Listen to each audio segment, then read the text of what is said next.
Hi, I'm Sid Whiting. In this video we're going to look at how easy it is to get full control over foreground and background exposure when using your flash. When I was starting out in photography, I used to think that flash was something you used in the dark. And I guess you do, but of course it really comes into its own when you use it in daylight to fill in the illumination of poorly lit foreground subjects, like a bride and groom standing in the shadow of a tree, or maybe with a bright background scene behind them, or the sun coming from over their shoulder from behind. If you get it right, an otherwise dull and boring shot can really jump out at you. But how do you get it right? One way, which does work a lot of the time, is to just let your camera and flash do it for you, using whatever auto or semi-auto settings are available. I'm not going to go into these here, just look up your user manuals. Another way, the way that I like to use when I can, is to get into manual mode. Now, already some of you will be going, oh no, that's just too hard, too technical, too professional, I don't want to know about it. But stick with me a while, I'm going to try and demystify it for you. But before getting into how to do it mode, let's just back up a bit and take a look at what's actually happening when you take a flash photo.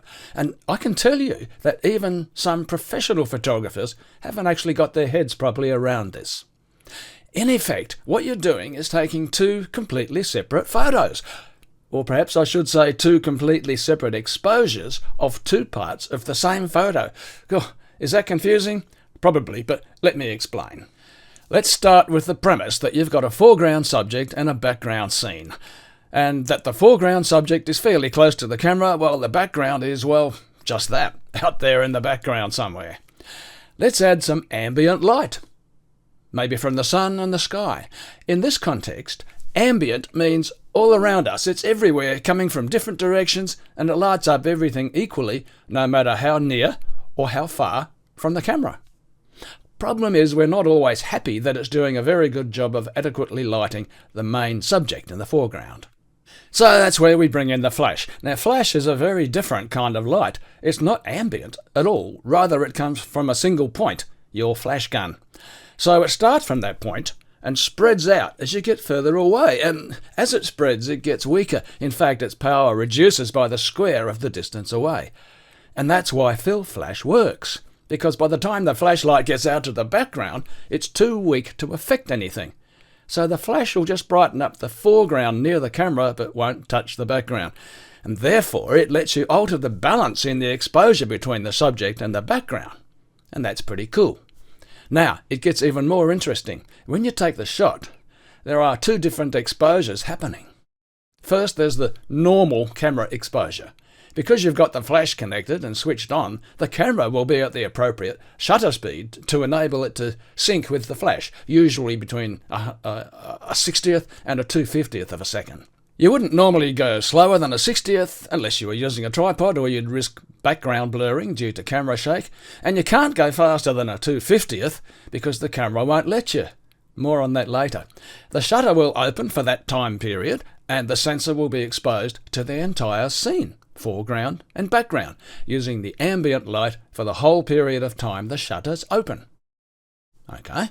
Second, the flash will fire, usually at the beginning of the shutter time period, just after the shutter has reached the fully open position. Flash. But the flashlight doesn't last for the whole shutter time period. In fact, by comparison, it's pretty much instantaneous, maybe a thousandth or even a 10,000th of a second. So, if it's so damn fast, how can it light anything up? The reason is because it's also bloody bright compared with the ambient light, maybe 1,000 or 10,000 times brighter. Let's assume for now that the flash is set to TTL, through the lens mode, which means that it uses information from the camera about what the camera reckons is the right exposure and operates the flash for the appropriate amount of time. And because the flash is so bright, the ambient light doesn't even come into the equation in determining the flash time. So the end result is now the sum of two parts. You've got the normal camera exposure for, say, a 60th of a second, using the ambient light for the entire scene, plus the extra light from that brief flash gets added to the ambient light to the foreground subject only. The flash doesn't reach the background, remember? So, if the foreground subject was already sort of 3/4 lit by the ambient light, then you don't want the full dose of flash as well. The sum of the two would result in an overexposed subject. So the flash power needs to be dialed back a bit, so the end result is just right. Now, if I've started to lose you, don't worry, because now we're going to talk about how to get those two exposures right. Once again, there's the simple beginner's way. Just put the camera and flash in one of your auto modes and let the technology work it out. And it often does a very good job. I'll even do it that way myself if circumstances dictate. Like if you're taking a picture of baby's first steps, you can't afford to be mucking around with manual settings. Just plonk it in auto and trust the technology. It'll usually work. But when you've got a little bit of time to set up, like a portrait session, or getting ready to photograph a number of people in the same conditions, like after a wedding or something, we're going to show you how to use manual settings to absolutely nail it. There's no single right way of doing it. I bet you've heard that before. Anyway, there isn't. And so I'll just show you now how I usually do it. Once you've got the idea, you can adapt it your way. Okay, so start with the flash turned off. Select your shutter speed mode with manual ISO.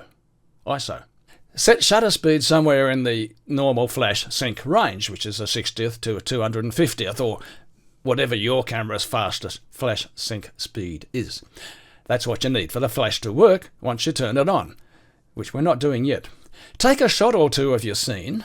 You only need the background for now, and make a note of the settings that your camera has come up with.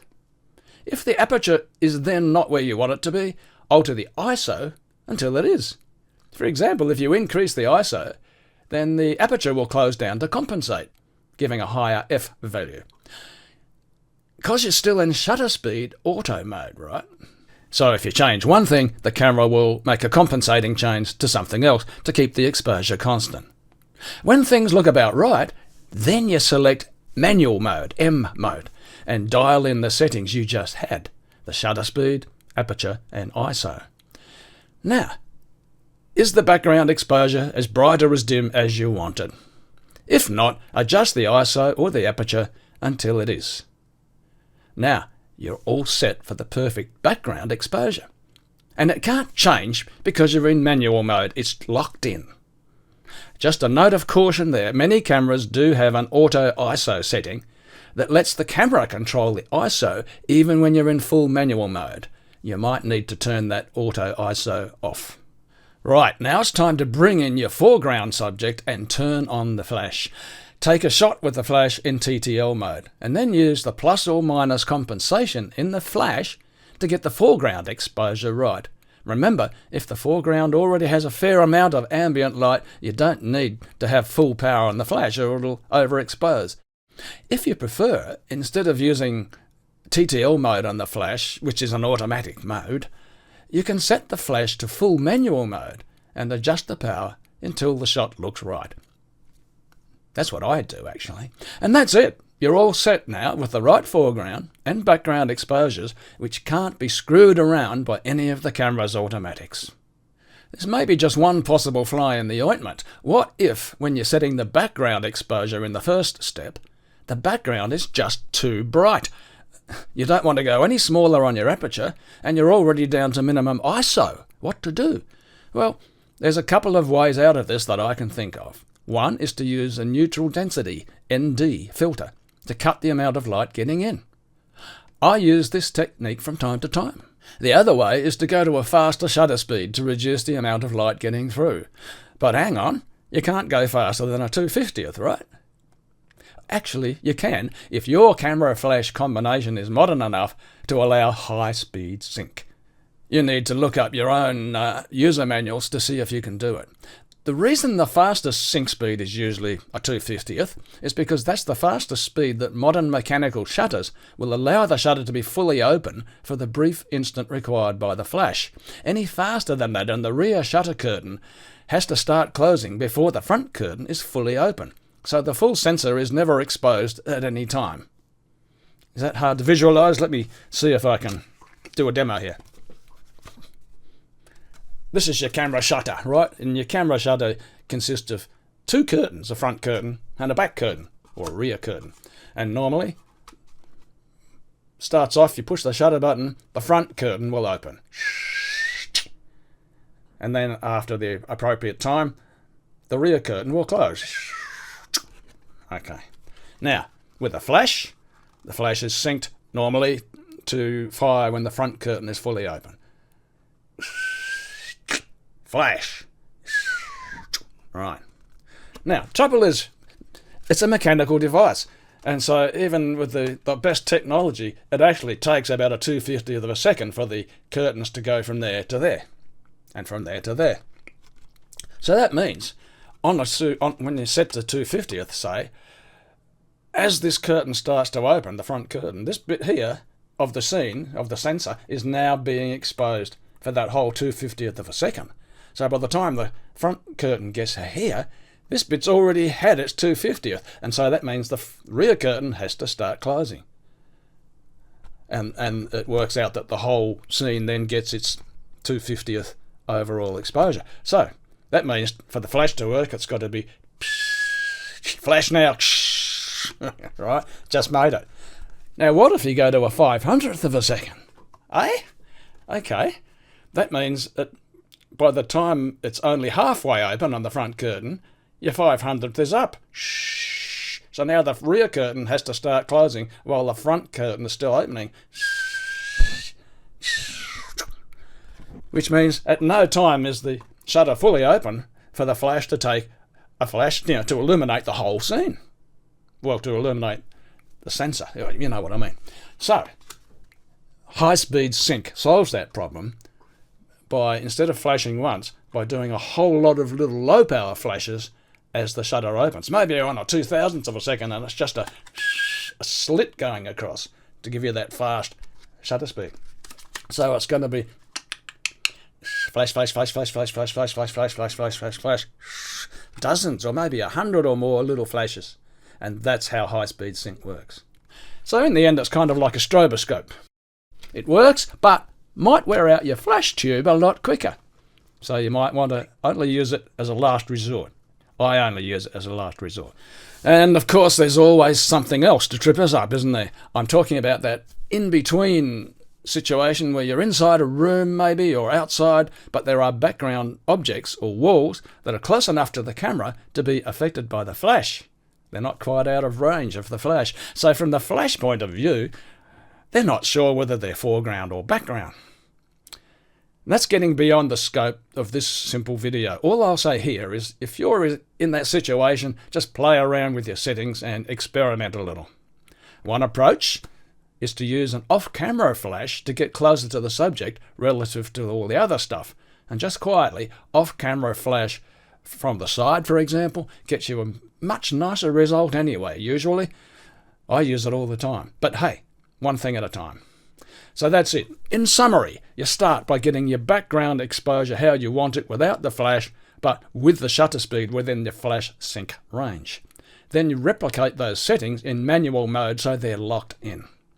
Then turn on the flash, use its exposure compensation, or go into manual mode and get the foreground right. And Bob's your uncle. Or maybe he's your auntie, depending on who or what he identifies with. Anyway, any questions? Leave a comment and I'll get back to you. And yeah, subscribe if you like this video. Thank you for watching.